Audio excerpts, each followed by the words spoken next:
چواردە لایەنی عەرەبی لە کەرکووک ئەنجومەنێکی سیاسیان پێکێناو بە پێی وتەی خۆیان پێکێنانی ئەنجومەنەکە لەسەر داوای شەقامی عەرەبی بووە و بڕیارە لەمەودووە ئەو ئەنجومەنە ببێتە دەمڕاست و نوێنەری پێکاتەی عەرەب هەروەک ئەنجومەنەکە لەلایەن سەرکردە سیاسیەکانی عەرەبی سونەوە چاودێری دەکرێت.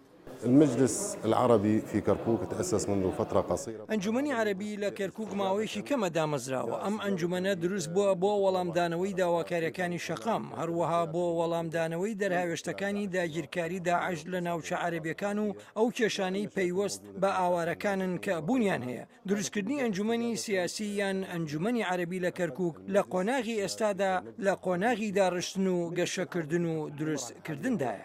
في طور الإنشاء وفي طور النمو وفي طور البناء. یەکەم هەڵوێستی ئەنجومەنی عەرەبی هەڵوێست دەربڕینە لەسەر چارەنووسی کەرکووک کە پارێزگاری کەرکووک داوای بە هەرێمکردنی دەکات و کوتلەی تورکمانیش پشتگیری دەکات بەڵام کورد داوای گەڕانەوەی بۆ سەر هەرێم دەکات.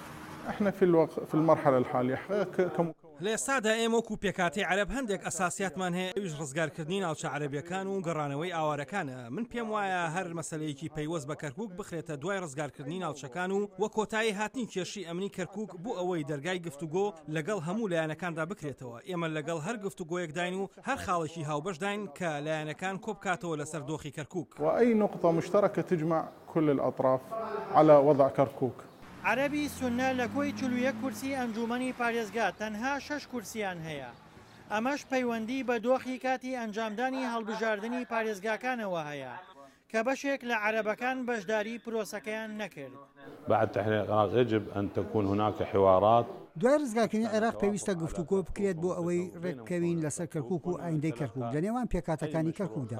دەمانێت بڕیارەکانمان و ڕێکەوتنەکانمان نیشتیمانی و ناوخۆیی بێت و لەناو پارێزگا و لە نێوان ڕۆڵەکانی پارێزگاکە بێت تا خۆیان باڵادەست بن بەسەر ئەم بڕیارەدا و پرۆسەی ڕزگارکردن زۆر گرنگە دوای ڕزگارکردنی عێراق بۆ ئەوەی کەشێکی گونجاو بڕەخسێ بۆ گفتوگۆکردن لەسەر ئەم بڕیارە لە نێوان پێکاتەکانی کەرکووکدا و ئامادەی وەکو عەرەب بۆ گفتوگۆ و ئیشکردن لەسەر ئەم پرۆژەیە.